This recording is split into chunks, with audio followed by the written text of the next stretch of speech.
Спирали ли сте някога да мислите какво всъщност означава да успеете? За мнозина отговорът може да бъде живот, пълен с материални блага, признание и власт. Но какво, ако зад цялата тази фасада имаше дълбока празнота, която никой не може да види? Това е реалността на Марек Ковалски, полски милионер, който, въпреки луксозните си имения и блестящи спортни коли, се чувства напълно сам. В яркостта на варшавските светлини самотата на Марек се откроява като сянка, ехо от неговите постижения, които не носят радостта, за която толкова копнееше. Марек е човек в ранните си 30 години, с тъмна коса и вид, който носи тежестта на безброй решения. От млада възраст той е оформен от очакването да стане успешен символ. Семейният и социалният натиск да бъде добре го придружаваше през целия му живот, което го накара да даде приоритет на парите и статуса над емоциите си. Това, което трябва да бъде живот на мечтите, се превърна в затвор на самотата.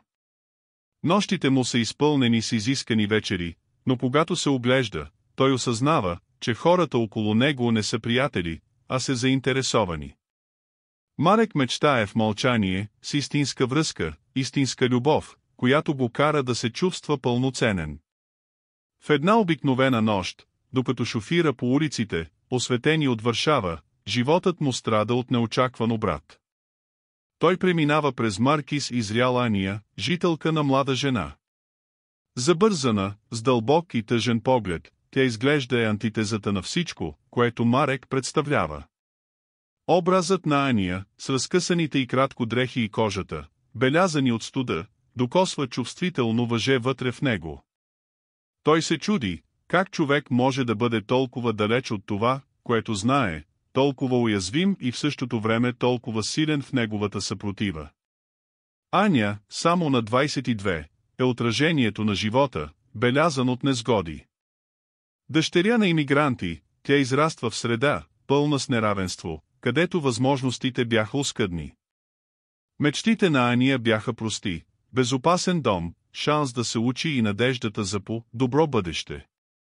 Реалността обаче я изведе на улицата, като се бори ежедневно за оцеляване. Тя се превърна в символ на битката, с която мнозина се сблъскват, но малцина могат да видят. Уязвимостта му е осезаема, очевидно е недоверието към Марек. Как може да се довери на мъж, който изглежда има всичко, докато няма нищо?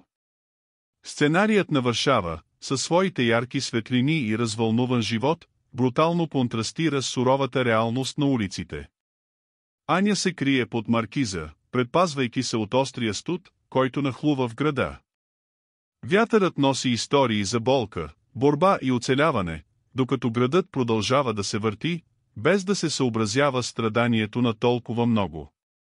Тази враждебна среда оформя пътуването на Ания, което е постоянно предизвикано да се бори за неговото достоинство и бъдеще, което изглежда толкова далечно. Първата среща между Марек и Ания бележи началото на дълбок вътрешен конфликт. Докато Марек се опитва да се приближи и да предложи помощ, Ания се съпротивлява, носейки тежестта на минало, което я е научило на недоверие. Марек със своите алтруистични намерения се сблъсква с суровата реалност на недоверието и предразсъдъците. Той не е само милионер, той е човек, който копнее за промяна, както в живота си, така и в живота на Ания. Връзката, която започва да се развива между тях, е пълна с несигурност, съмнения и страхове. Съпротивата на Ания е отражение на нейната борба за оцеляване, докато Марек е предизвикана да остави зоната си на комфорт и да се изправи пред истината за себе си.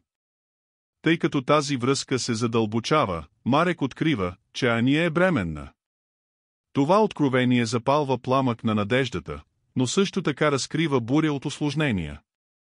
Бременността, в такъв уязвим контекст, е символ на несигурно бъдеще и Марек се озовава сред преобладаващия социален натиск. Светът на високите социални колела, в който той живее, не приема лесно идеята за милионер, участващ с бездомна жена. Смехът и подигравките отекват около него, изпробвайки решителността му и оспорва мнението му за успеха. Марек, в разгара на тази вихрушка, решава да остане до Ания. Той се превръща в стълб на подкрепа, дори когато тежестта на преценката на обществото става непоносима. Това решение не е само въпрос на любов, това е акт на бунт срещу система, която цени изявите над човечеството. Натискът от медиите и инвеститорите започва да засяга Марек не само професионално, но и емоционално. Той е разделен между това, което сърцето му желае, и това, което обществото очаква от него. В същото време Ания се сблъсква с собствените си демони. Миналото, което го преследва, емоционалните белези, които носи, стават още по-очевидни с напредването на бременността. Нейната борба да се адаптира към тази нова реалност е интензивна и тя се оказва под въпрос собствената си идентичност. Нестабилността на Якуб, идващият син, се превръща в отражение на неговите надежди и страхове. Борбата на Ания е представяне на женското овластяване, където тя трябва да се изправи пред бариерите, наложени от обществото, и да открие силата, която пребивава в нея. Историята на Марек и Ания е пътешествие на изкупление, безусловна любов и борба срещу предразсъдъците. В свят, който често игнорира най-уязвимите гласове, те се превръщат в свидетелство, че човешките връзки имат силата да трансформират живота. Чрез своите неприятности те научават, че истинското богатство не е в материални притежания, а в способността да обичат и подкрепят тези, които се нуждаят най-много. И така, дори когато светът заплашва да се срине, Марек и Ания намират сила в единство и надежда за по-добро бъдеще, където всеки представлява не само живот, но и възможността за промяна и преодоляване. Докато Марек се опитваше да се адаптира към новата реалност заедно с Ания, натискът на предишния му живот става все по-непоносим. Гала вечерите, усмихнатите лица и аплодисментите, които веднъж му доставиха удоволствие, изглеждаха като тежест. Той видя себе си заседнал между очакването на обществото и желанието наистина да се свърже с Ания, която, въпреки че е трудно минало, излъчва сила, която никога не е намирал в социалните си кръгове. Минаха седмиците, а бременността на Ания напредна, извеждайки поредица от предизвикателства, които тестваха не само нейната устойчивост, но и на Марек. Несигурността на Ания стана очевидна в постоянната и кратко борба за приемане на ситуацията. Тя се почувства уязвима и незащитена и идеята да внесе нов живот на света в такъв несигурен сценарий я консумира. Марек от своя страна се опитваше да бъде подкрепата, от която се нуждаеше, но с всеки изминал ден той също беше по-изгубен. По време на една от срещите Ания разкри своята несигурност. Как мога да бъда майка на него, Марек? Не знам как да се грижа за себе си, толкова повече от дете. Думите му бяха вик на помощ, която отзвучаваше по стените на малката къща, която Марек им беше наела. Той се опита да я утеши, но истината беше, че той също не беше в състояние. Съмнението се носеше между тях, като тъмен облак, който предстои да се срути. Постепенно Марек започна да се отдалечава от социалния си кръг. Призивите на приятели и колеги станаха по-рядко и очакването, че той се държи така, както той винаги започна да се разсейва. Той осъзна, че като се дистанцира от предишните си навици, той също се отдалечи от валидирането, което той търси толкова дълго. Тази нова фаза променяше не само живота ви, но и вашата идентичност. Една вечер, след особено труден ден, Марек реши да излезе на място. Докато вървеше по улиците на Варшава, към него се приближаваше стар приятел Кзищов, бизнесмен, който сякаш винаги участва в печеливш бизнес. Разговорът беше повърхностен, но провокациите на Кзищов бяха неоспорими. Марек, не забравяш кой си, ти ли си? Успешен мъж не се отдалечава от възможностите. Тези думи изрязват Марек като нож. Той осъзна, че за много успех все още е синоним на пари и статус. Но той вече не се чувстваше така. Вътрешната борба на Марек се засили и външният налягане само изостри несигурността му. Той се видя в безизходица, продължава да търси валидирането на корпоративния свят или рискува да живее по автентичен живот с Аня. Междувременно Аня се изправи пред собствените си предизвикателства. Предразсъдъците, които тя изпитваше, че е бременна и бездомна жена, я изолират още повече. Свят, който често игнорира гласовете на маргинализираните, тя видяла себе си да се бори с система, която сякаш няма място за надеждите си. В една от нощите Марек беше навън, Аня реши да излезе, за да получи храна. Когато се натъкна на група млади хора, които се подиграваха на ситуацията му, тя почувства тежестта на презрението. Погледнете бъдещата майка на Батут, извика един от тях и смеховете отекнаха и режеха сърцето му. Срамът и болката го удариха преобладаващо. Чудеше се дали ще успее да отгледа сина си в такъв жесток свят.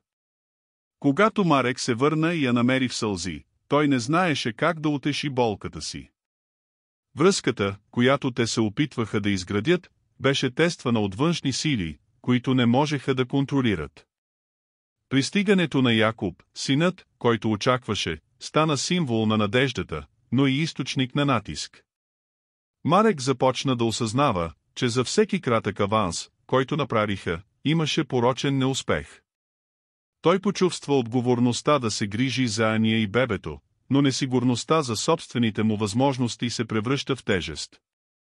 Той се озова в спирала на съмненията, поставяйки под въпрос собствената си мъжественост и ролята си на доставчик. Връзката им, която започна като балсам за емоционални рани, сега беше емоционално бойно поле. И двамата се сблъскаха с страховете си и с всяко несъгласие разстоянието между тях сякаш се увеличава. Марек искаше да бъде мъжът Аня, необходим, но не знаеше как. И Аня, от друга страна, се бори да повярва, че заслужава тази любов. Напрежението завърши в съдбовна нощ, когато Марек, в миг на отчаяние, реши да се срещне отново с приятелите си за парти. Беше уморен от натиска и искаше дъх.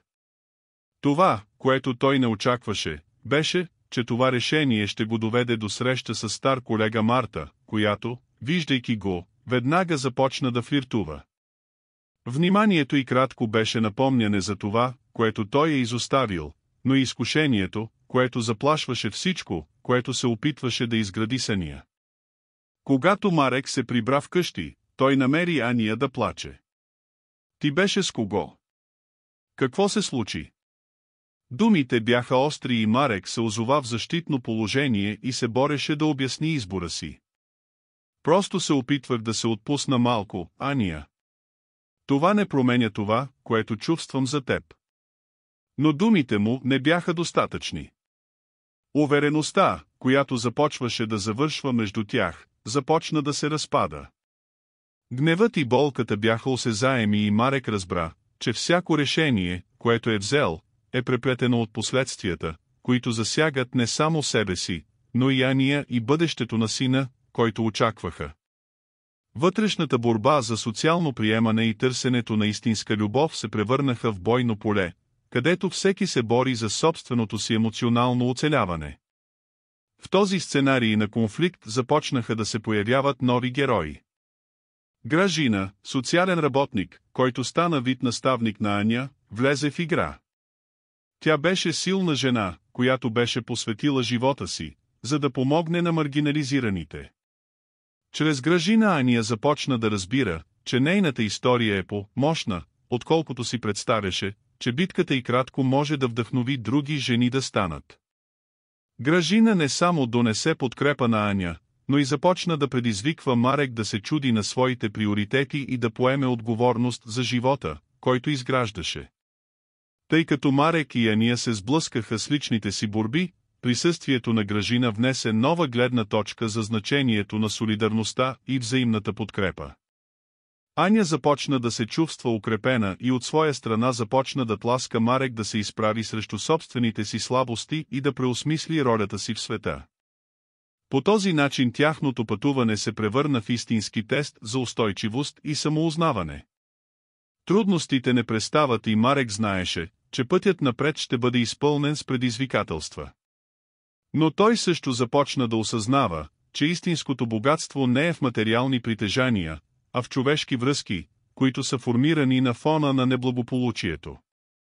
И така, докато се бориха за изграждането на съвместен живот, Марек и Ания започнаха да осъзнават, че истинската борба не е само за оцеляване, но и чрез утвърждаването на тяхната идентичност и преследването на бъдеще, където любовта, съпричастността и солидарността могат да просперират дори при най-трудните обстоятелства. Докато Марек се опитваше да плава с бурните води на новия си живот заедно с Ания, външният натиск започна да се проявява вътрешно, превръщайки се в вихър от противоречиви чувства. Пристигането на Якоб се приближаваше и всеки ден, който минаваше, донасяше нови тревоги.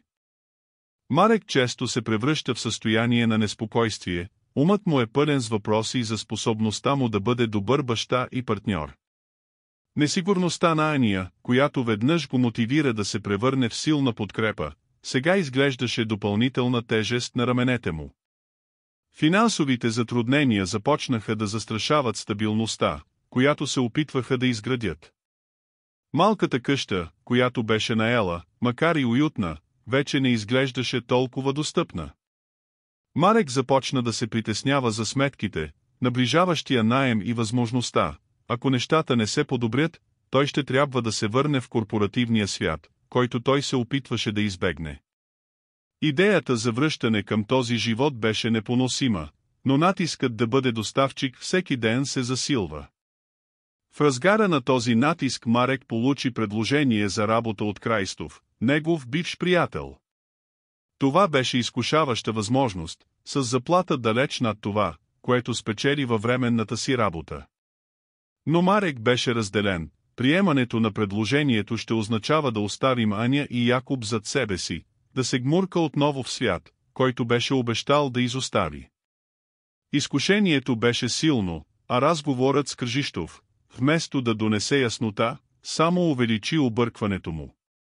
Аня от своя страна започна да се чувства все по-изолирана. Гражина, социалният работник, беше станала приятел, но дори и с подкрепата си, Ания се бори да се почувства достойна за любовта, която Марек и кратко предложи.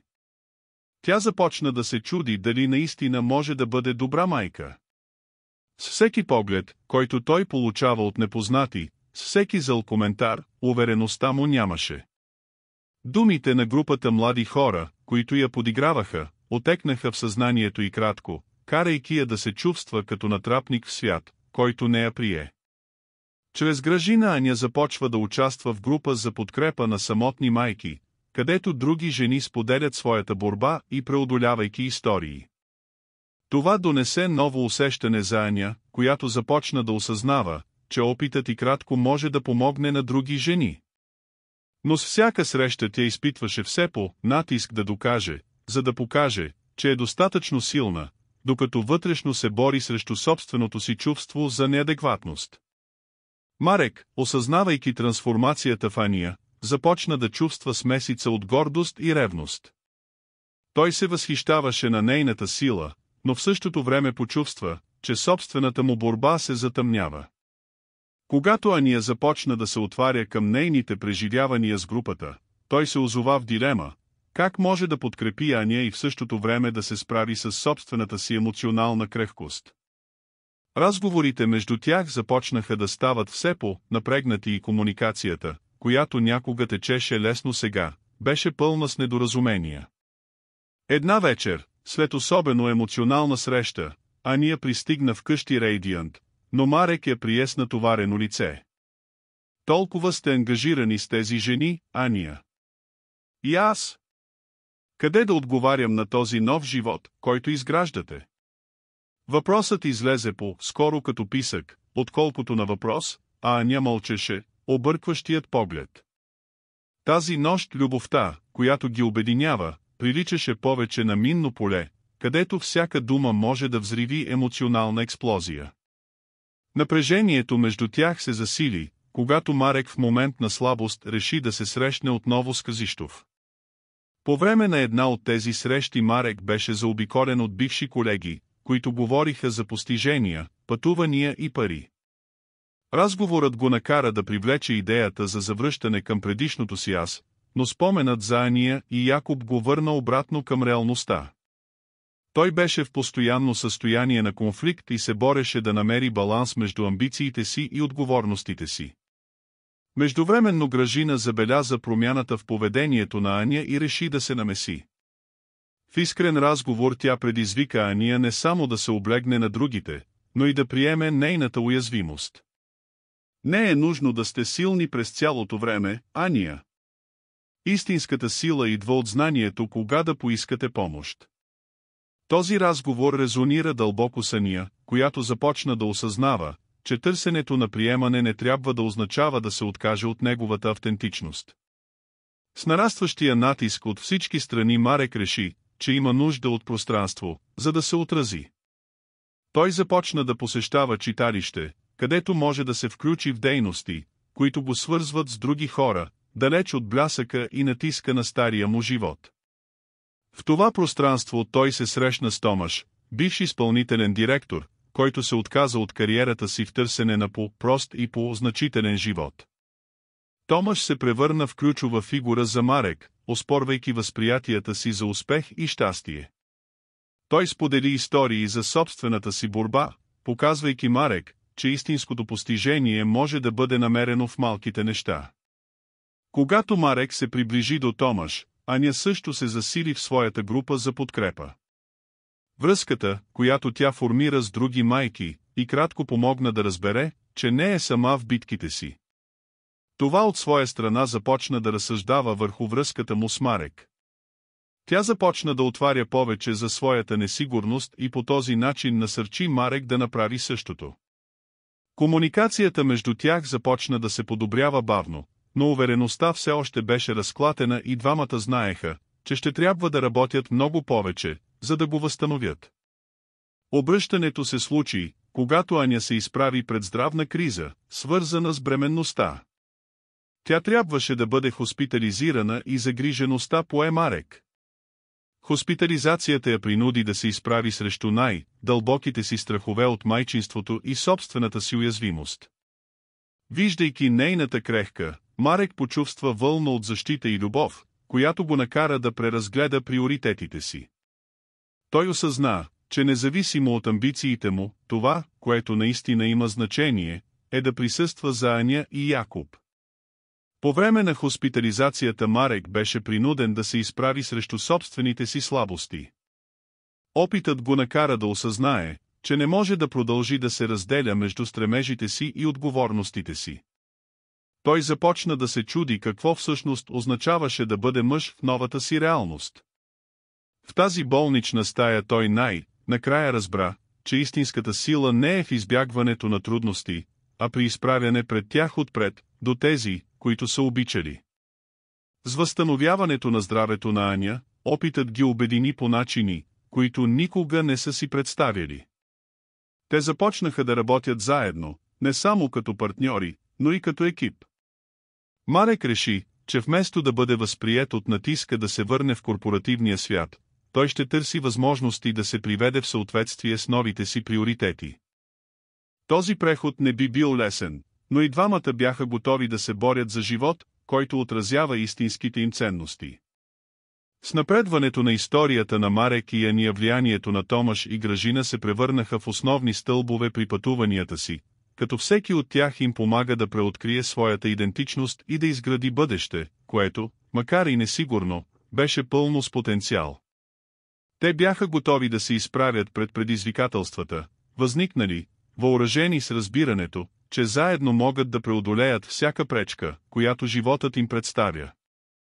Тази нова фаза от живота им обеща не само в битката, но и ренесанс, където всеки би се научил да бъде най-добрата версия на себе си, не само за тях, но и един за друг и за идния син. Една сутрин, докато слънцето започваше да се появява зад облаците, Марек получи обаждане, което ще промени напълно хода на живота му. Това беше Гражина, с напрегнат и притеснен глас. Тя се обаждаше да съобщи, че Ания се е отказала по време на едно от заседанията на групата за поддръжка. Сърцето на Марек стреля и вълна от паника го превзе. Той бързо се приготви и отиде към болницата, умът му тичаше с ужасяващи мисли за здравето на Ания и бъдещето на семейството му. Когато пристигна в болницата, мястото, което намери, беше опустошително. Аня лежеше в бледо и крехко легло, заобиколено от лекари и медицински сестри. Марек се почувства парализиран, сякаш подът му отиде под краката. Той я наблюдаваше, умът и кратко се потопи във вихър от емоции, страх, вина и отчаяние. Как можеше да го пусне в този момент? Образът на Аня в опасност го накара да се изправи срещу суровата реалност на неговия избор. Той си спомни напрегнатите разговори, несигурността, с които двамата се сблъскаха, и сега в този момент крехкостта на Ания сякаш отразяваше крехкостта на собствения и кратко живот. Докато чакаше новини, Марек започна да разсъждава върху това, което наистина има значение. Той разбра, че е бил воден от натиска да бъде доставчик, забравяйки, че любовта и взаимната подкрепа са истинските основи на семейството му. Какво струваше повече? Успех в корпоративния свят или здравето и благополучието на Аня и Якуб? Съмнението ерозира ума ви. Той си спомни разговорите с Томаш, който говори за търсенето на смисъл и щастие в малките неща. Марек разбра, че трябва да промени своята гледна точка не само за Ания, но и за себе си и бъдещето на сина си. След часове чакане доктор Най накрая се приближи, обяснявайки, че Ания е отстъпила поради стрес и изтощение. Макар и стабилна, ситуацията беше ясно предупреждение, че трябва да преоценят живота и приоритетите си. Чувайки това, Марек почувства смесица от облегчение и вина. Той не успя да осъзнае колко претоварена е Аня и сега, повече от всякога, той знаеше, че трябва да бъде подарък и подкрепящ партньор. Когато Ания се събуди, Марек беше до нея, държейки ръката си силно. Тя го погледна, очите й кратко все още са пълни с крехкост, но и с нова решителност. Трябва да говорим за това, Марек. Не мога да продължа да се чувствам по този начин. Трябва да бъдем честни помежду си. Думите й кратко резонираха в Марек като призив за действие. Той знаеше, че това е решаващият момент, в който и двамата се нуждаят. През следващите няколко дни, докато Аня се възстановяваше, те започнаха да водят дълбоки разговори за своята несигурност, страхове и мечти. Марек сподели тревогите си относно бащинството и финансовия натиск, докато Аня говори за вътрешните си борби и необходимостта да се чувства подкрепена. Тези диалози бяха като буря, която изчисти въздуха, което им позволяваше отново да дишат. Те разбраха, че заедно могат да се сблъскат с всяко предизвикателство, стига да държат комуникацията отворена и честна. Този момент на уязвимост не само ги обедини, но и ги мотивира да търсят нови възможности. Марек реши, че няма да се върне в корпоративния свят, но че ще се съсредоточи върху алтернативи, които се привеждат в съответствие с неговите ценности. Той започна да изследва начини да използва уменията си в проекти в общността и местни инициативи, където може да направи промяна, без да жертва времето си със семейството си. Ания, от друга страна, започна да се чувства по-силна и уверена в новата си идентичност като майка и реши да се посвети на помощта на други жени в подобни ситуации, използвайки опита си, за да ги даде възможност. От този момент животът на Марек и Ания започна да се трансформира. Те вече не бяха само една двойка, която се бори с неблагополучието, но партньори на пътешествие на самооткриване и растеж. Вместо да се чувстват потиснати от очакванията на обществото, те се научиха да ценят това, което наистина има значение – любов, взаимна подкрепа и изграждането на живот, който отразява техните истински желания и стремежи. Емоционалното въздействие на това събитие беше дълбоко. Марек почувства нова яснота и цел в живота си. Той осъзна, че въпреки предизвикателствата, те имат способността да оформят собствената си съдба. Хоспитализацията на Аня, макар и болезнена, се превърна в катализатор за значителна промяна в живота му. Заедно те започнаха да мечтаят отново, представяйки си бъдеще, в което могат да бъдат щастливи и изпълнени, не като индивиди, а като обединено и силно семейство. Докато новият живот се разгръщаше, Марек и Ания бяха готови да се изправят пред това, което напред, въоръжени с мъдростта, че заедно те могат да преодолеят всяка пречка. Те не само предефинираха своите приоритети, но също така откриха, че истинската сила се крие в уязвимостта и смелостта да се подкрепят взаимно. Пътуването едва започваше, но сега те бяха готови да възприемат всяко предизвикателство с любов и решителност.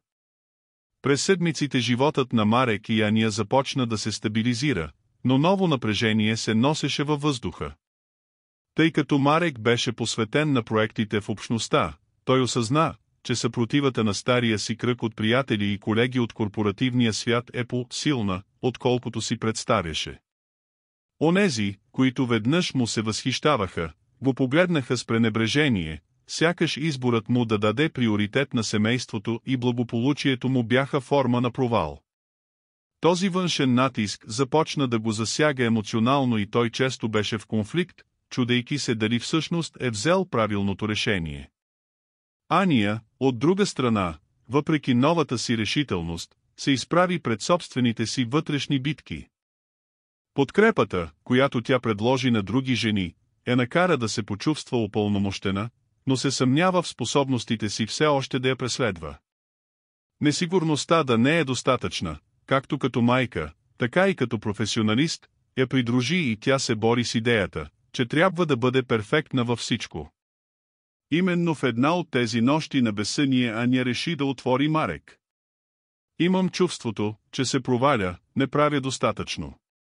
Понякога искам нещата да са по-лесни, призна той, неговият ембарго глас. Марек, чувайки думите си, разбра, че и двете водят подобни битки, макар и на различни фронтове. Той я насърчи да види стойността във всяка малка стъпка, която дават заедно. Ние не сме сами в това. Ние изграждаме нещо ново и отнема време, каза той, опитвайки се да влея увереността в сърцето й кратко. Но дори и при взаимна подкрепа, външният натиск продължи да расте и Марек започна да се чуди дали наистина може да подкрепи новия живот, който са избрали. Разговорите с приятели и бивши колеги често се въртяха около техните грешни решения. Марек започна да чувства, че се е предал, че може би се изолира от свят, който все още може да му донесе възможности и успех. Това притеснение достигна върха, когато той получи покана за събитие в мрежа, където ще присъстват много от бившите му колеги. Идеята да присъства го направи разтревожен. Той се почувства разделен между желанието да се свърже отново с миналото си и необходимостта да остане верен на новите си убеждения. Нощта на събитието пристигна и Марек реши, че трябва да отиде. Той искаше да се изправи пред страховете си и да покаже, че изборът му за живот е валиден. Когато влезе в стаята, анимираните разговори и усмивките на бившите му колеги го посрещнаха като вълна от носталгия. Отначало той се почувства преместен, но в същото време искрата на доверието започна да свети вътре в него. Той беше там, не като провал, а като някой, който е избрал по различен начин, път, който приоритизира щастието и здравето на семейството му. По време на събитието Марек намери Томаш, неговият стар приятел, който винаги го подкрепяше в най-трудните решения. Томаш, осъзнавайки колебанието на Марек, го дръпна в по-запазен ъгъл и каза: „Имате различен блясък, Марек. Не позволявайте на мнението на другите да го затъмнят. Това, което правите, е важно и истинските връзки са тази стойност кой сте, а не кой сте.“ Тези думи отекнаха в съзнанието на Марек, носейки моментно облегчение. Той разбра, че въпреки външния натиск, има съюзници, които го подкрепиха по време на пътуването му. Въпреки това, несигурността все още висеше над него и идеята, че той може да загуби всичко, новия си живот, семейството му, вътрешният му мир, го направи неспокоен. Той реши, че трябва да говори с Ания за притесненията си. Пристигайки у дома, той намери Ания да седи в стаята, заобиколена от документи и книги, които организираха за своите инициативи.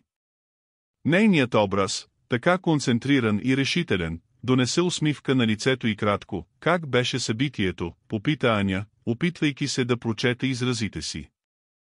Марек пое дълбоко въздух и реши да го отвори. Беше трудно. Чувствах се, че все още съм съден, че не правя правилния избор. Но в същото време разбрах, че не съм сам.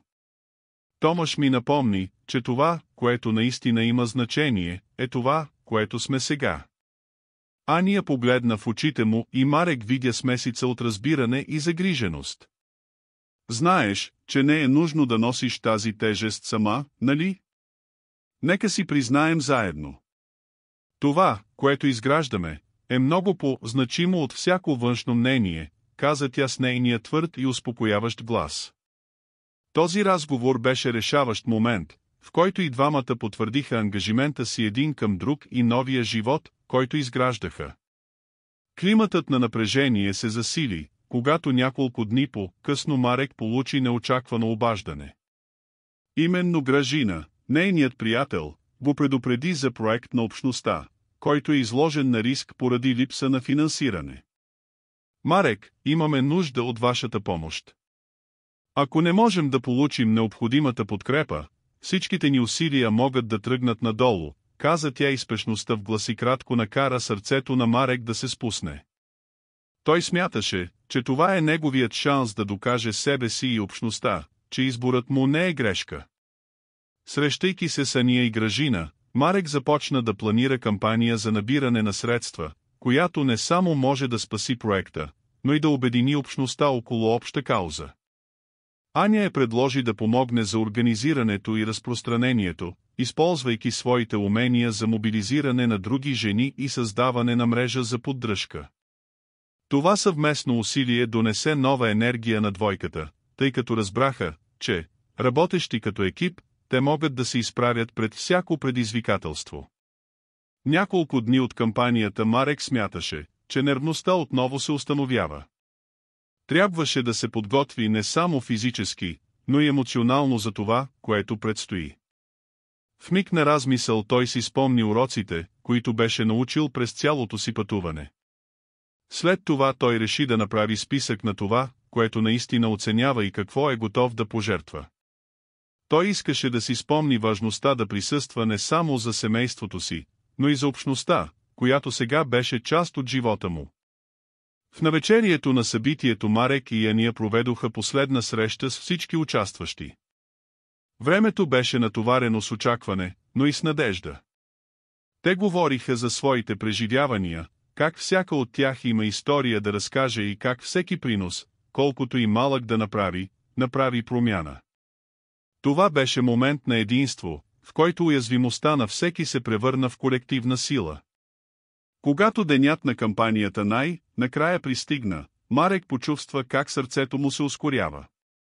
Той се огледа и видя Аня, Гражина и други членове на общността, всички готови да се борят за нещо по-голямо. Подкрепата, която той получи, го накара да разбере, че не е сам и че заедно те могат да изградят по-солидно и обнадеждаващо бъдеще. Това беше решителният момент и той беше повече от готов да се изправи срещу него, не само за себе си, но и за всички, които вярваха в тях. С подкрепата на общността и обновената решителност, Марек беше готов да се изправи пред предизвикателствата, които ще дойдат, реши да докаже, че изборът му си струва наказанието и че истинската сила идва от възприемането на уязвимостта и солидарността. Беше време да превърнат страховете си в действие и да покажат, че те не са били само оцелели, а агенти на промяната. Денят на кампанията пристигна и напрежението във въздуха беше осезаемо. Марек беше заобиколен от семейство и нови лица, всички обединени с обща цел. Сайтът беше украсен с живи плакати, а масите бяха пълни с дарения, храна и местни занаяти, готови за продажба. Но дълбоко в себе си Марек почувства възел в гърлото си.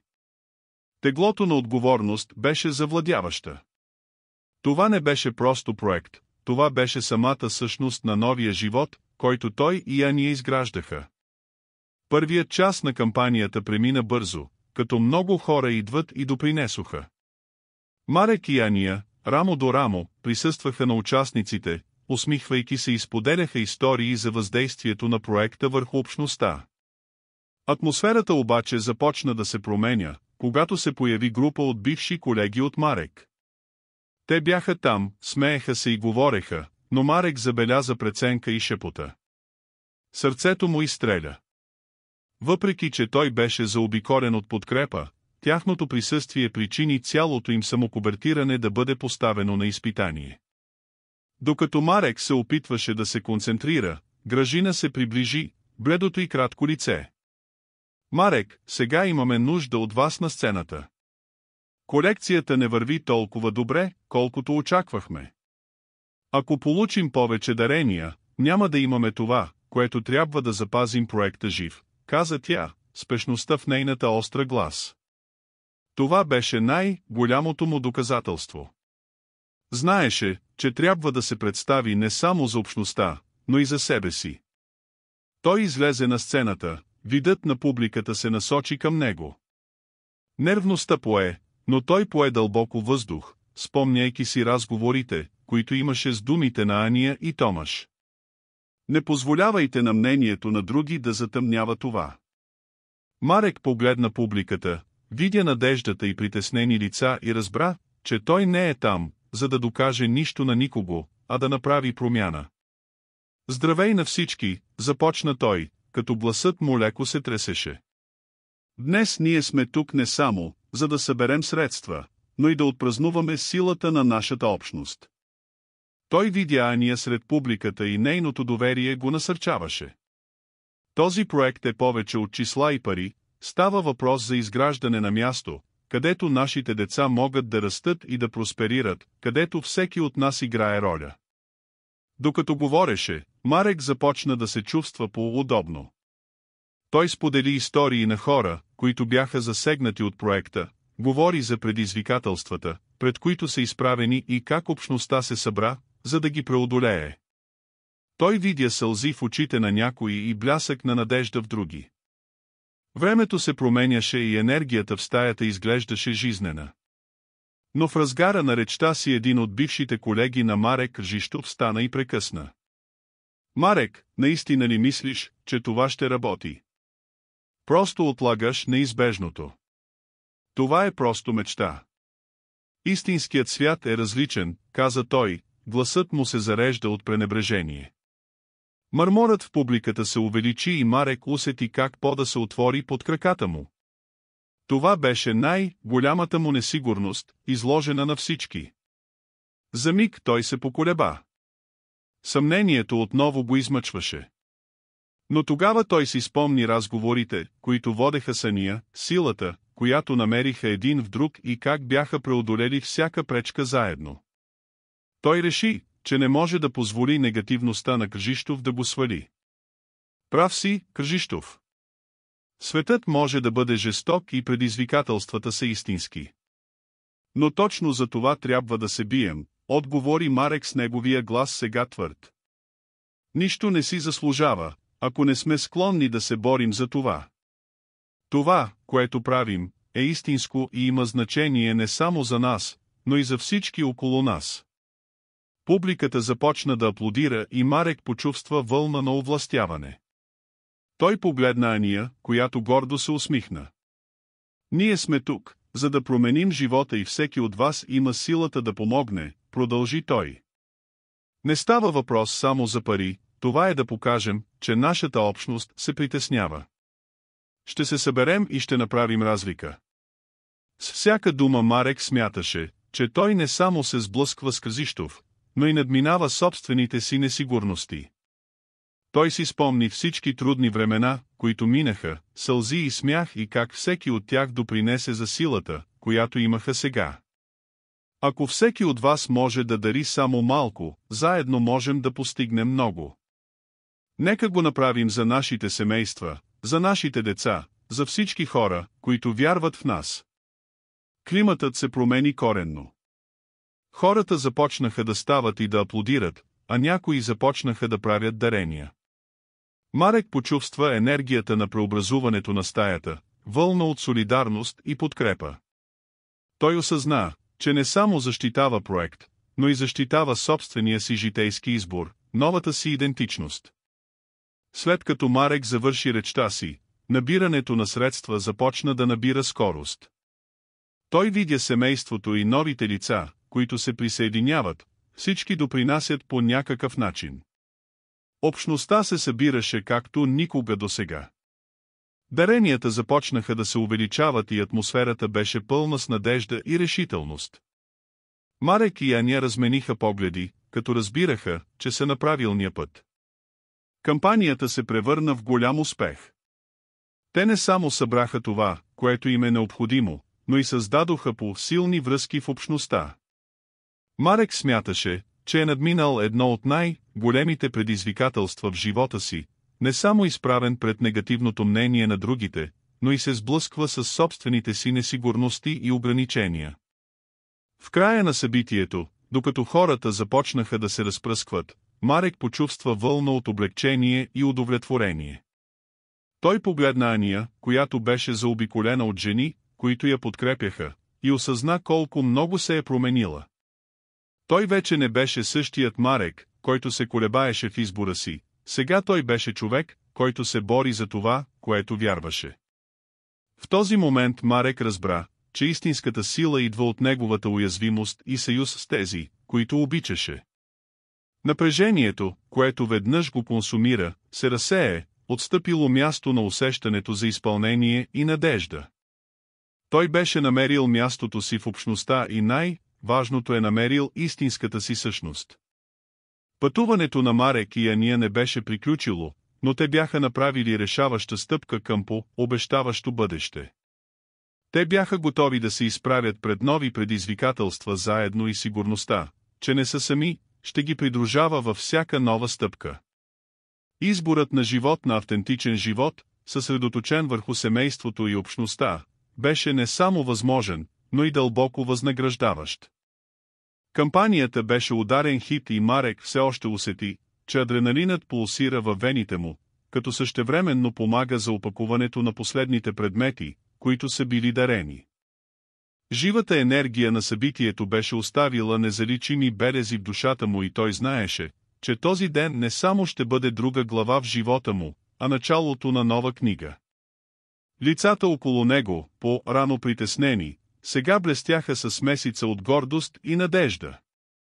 Даренията надхвърлиха всички очаквания, но това, което наистина имаше значение, беше съюзът, който се формира сред присъстващите.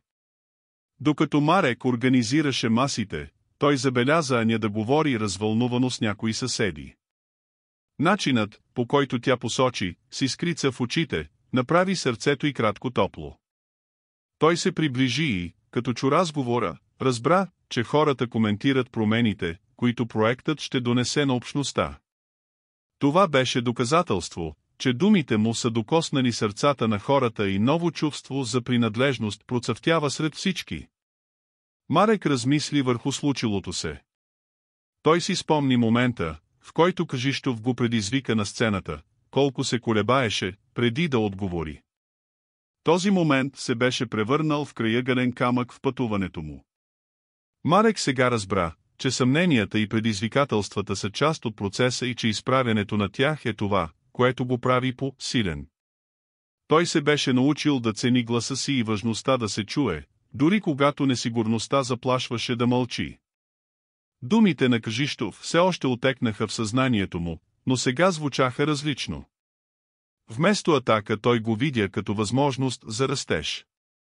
Марек осъзна, че когато се сблъсква с негативността, той не само защити проекта си, но и се освободи от емоционална тежест, която той носи от дълго време. Той вече не беше този човек, който се нуждаеше от одобрението на другите, той беше намерил целта и силата да го последва. Трансформацията на Марек също имаше дълбоко влияние върху хората около него. Гражина, която някога беше толкова притеснена от успеха на кампанията, сега се усмихва с обновено сияние в очите. Тя се приближи до Марек и го прегърна. Бяхте невероятни. Никога не съм виждала общността толкова обединена, каза тя, със сълзи на радост, които течеха по лицето й кратко. Тази връзка, тази съпричастност, беше нещо, което Марек винаги искаше да види в своя град и сега той знаеше, че е възможно. Жените около Ания също бяха развълнувани. Една от тях, Каролина, коментира как проектът може да предложи нови възможности за работа и да се научи на майките на общността. Никога не съм мислил, че можем да направим нещо подобно, каза тя с глас и кратко, пълен с емоция. Марек осъзна, че като се бори за мечтата си, той е вдъхновил и другите да мечтаят. Семето на надеждата беше засадено и сега започваше да покълва. През дните отражението на кампанията се разпространи. Социалните мрежи бяха пълни с публикации за събитието и хората започнаха да говорят за значението на солидарността. Марек и Аня бяха поканени да посещават срещи в училища и читалища, където те могат да споделят своя опит и да насърчат другите да се присъединят към подобни каузи. Това беше шансът да се разшири съня, да се създаде движение, което може да се възползва от още повече животи. Марек започна да разбира, че борбата за по-добро бъдеще не е само индивидуална отговорност, а колективни усилия. Чувстваше се укрепен, за да осъзнае, че не е сам на тази разходка. Общността се превърна в стълб на подкрепа и връзката между хората изглеждаше по-силна от всякога. Всяка споделена история, всяка усмивка, всеки жест на обич допринася за изграждането на по-приветлива и подкрепяща среда. Докато гледаше Аня, сърцето й кратко се изпълни от благодарност. Той осъзна, че силата й кратко винаги е била до него, но най-накрая се е научил да разпознава и цени. Заедно те оформяха бъдеще, което толкова искаха. Битката не свърши до тук, това беше само началото на пътуване, което ще изисква устойчивост и решителност. Но Марек беше подготвен и беше повече от готов да се изправи пред новите предизвикателства, които ще дойдат. Същата вечер, когато легна, Марек разсъждава върху всичко, което е живял. Той си спомни несигурността, която носеше и как се е научил да се изправя пред тях. Този опит го беше преобразил по начини, които той никога не си е представял. Марек разбра, че всяко представено предизвикателство е прикрита възможност, шанс да расте и да се развива. Той се чувстваше по-силен, по-уверен и най-вече по-свързан с целта му. Животът на Марек и Ания беше по нов път и те бяха готови да продължат напред. Бъдещето беше несигурно, но когато се оглеждаше, той видя общността обединена и това му даде надежда. Те бяха създали нещо по-голямо от себе си, те бяха създали наследство. Пътуването на Марек и Ания не беше само за тях, а за всички, които се събраха, за да се борят за обикновен идеал. Със сърце, пълно с надежда и сигурност, че заедно те могат да се сблъскат с всяко предизвикателство, Марек заспа, мечтейки за бъдеще, в което гласовете на общността винаги ще бъдат чути и където всеки от тях има шанс да свети. Те бяха готови да продължат да пишат своите истории заедно и да променят света около тях една стъпка в даден момент. Марек се събуди на следващата сутрин с обновено чувство. Слънцето се филтрира през завесите, осветяваше стаята му и носеше жизнена енергия, която сякаш озвучава ентусиазма на предния ден. Той се изправи и погледна през прозореца, наблюдавайки движението на общността. Хората излизаха от домовете си, някои говореха развълнувано, някои прибързани, но всички изглеждаха заредени с ново настроение. Сякаш кампанията не само е събрала дарения, но и поднови надежда във всеки от тях. Той се сети за Ания и как връзката, която са създали, се е укрепила. Заедно те бяха изправени пред предизвикателства и сега бяха готови да превърнат тази нова сила в действие. Марек осъзна, че истинската победа е не само успехът на събитието, но и начинът, по който той успя да играе живота на хората около него. Той си спомни всяка усмивка, всяка сълза от радост и изпитваше дълбоко чувство на благодарност, че беше част от нещо толкова значимо. В този момент той реши, че това не е просто проект или кампания. Той искаше да продължи това движение, да разшири идеите и мечтите, които се появиха. Марек визуализира бъдеще, където общността ще бъде пример за солидарност, място, където всеки човек се чувстваше ценен и чут.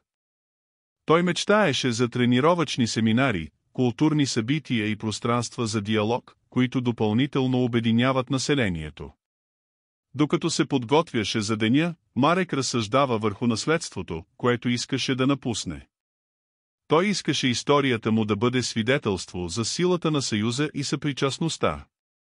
Поглеждайки в миналото, той видя как несигурността му го е ограничила, но сега разбра, че истинската сила се намира в отваряне на другите и се бори за по-голяма цел. Марек беше решен да вдъхнови повече хора да се съберат заради каузи, които наистина се интересуват. Той напусна дома и реши да посети читалището, където имаше групово събиране, за да обсъди следващите стъпки на проекта. След като влезе, той беше приет с аплодисменти и усмивки. Този топъл прием накара сърцето му да прелее от радост.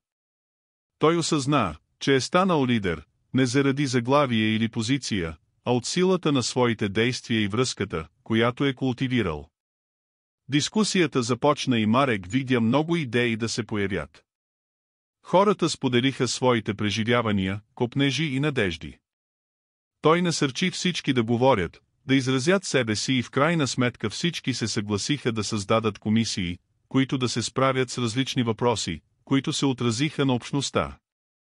Това беше същността на това, което бяха изградили заедно, пространство, където всеки глас имаше стойност и всяка идея можеше да процъфтява. Марек почувства дълбоко удовлетворение, за да осъзнае, че по пътя той не само се е развил като човек, но също така е помогнал на другите да разпознаят неговия потенциал. Той видя Гражина, Каролина и много други да стават и да станат агенти на промяната в собствения си живот. Тази трансформация беше заразна и се разпространи като огън, затопляйки сърцата на всички наоколо. В следващите дни общността започна да процъфтява в нови посоки. Работните семинари за обучение станаха успех и хората започнаха да се включват в дейности, които някога изглеждаха невъзможни. Чувството за принадлежност и солидарност бяха по-силни от всякога. Марек и Ания станаха препратки към нова ера, където съпричастността и колективните действия станаха стълбовете на общността. Междувременно Марек разсъждава върху въздействието на своите действия. Борбата за по-добър свят не беше лесна, но сега знаеше, че не е сам. Имаше мрежа за поддръжка, движение, което нарастваше всеки ден. Той си спомни думите на Крайстов, който преди това го предизвика, но сега те бяха напомняне, че трудностите са прикрити възможности и че всяка стъпка, направена към общото благо си струва наказанието. Нощите бяха изпълнени със срещи, планиране и мечти, а Марек все повече се вдъхновяваше. Той започва да пише книга, не само за личното си пътуване, а за силата на общността и значението на солидарността. Исках вашата история да достигне до ушите на много хора, така че да знае, че промяната е възможна и че всеки има силата да направи промяна. Накрая, в ясна и звездна нощ, Марек се срещна с Ания в местен парк, където се разхождаха заедно. Поглеждайки към небето, той разбра, че всяка звезда може да бъде сън и че всеки сън може да бъде постигнат с решителност и единство. Той държеше ръката на Ания и каза: създадохме нещо невероятно. И това е само началото. Аня се усмихна, очите й кратко блестяха със същата светлина като звездите. Да, Марек. Бъдещето е пълно с възможности. И заедно можем да осветяваме пътя към мнозина. Тези думи резонираха дълбоко на Марек, който знаеше, че е готов да продължи. Той не само беше намерил целта си, но и беше помогнал на другите да намерят своето. Пътуването не беше само за него, а за всички, които се присъединиха към себе си, за да трансформират живота и общността около тях. Със сърце, изпълнено с надежда, Марек знаеше, че работата все още е далеч от всичко. Но сега той беше подготвен. Той имаше сили, подкрепа и решителност, необходими, за да продължи да пише не само собствената си история, но и историята на всички, които са преминали по пътя си. Той си спомни, че всеки малък акт на доброта, всеки жест на солидарност, може да се превърне в трайно наследство. И така, докато звездите блестяха интензивно в небето, Марек даде обещание на себе си. Никога не се отказваше да се бори за по-добър свят, защото сега знаеше, че промяната започва във всеки от нас. Това беше посланието, което той искаше да остави. Истинската сила се крие в единство и способност да мечтае заедно. Може ли всеки да бъде вдъхновен да действа, да се обединява и да трансформира не само живота си, но и света около тях? И в края на пътуването си Марек искаше всички да погледнат назад и да видят наследство от любов, надежда и трансформация, които ще издържат за поколения. Така той завърши отражението си, с леко сърце и ум, пълен с възможности. Той беше готов за това, което дойде след това, знаейки, че заедно могат да се сблъскат с всяко предизвикателство и да създадат светло бъдеще. Животът на Марек и Ания беше свидетелство, че когато хората се съберат с по-голяма цел, се случват чудеса и надеждата се превръща в реалност.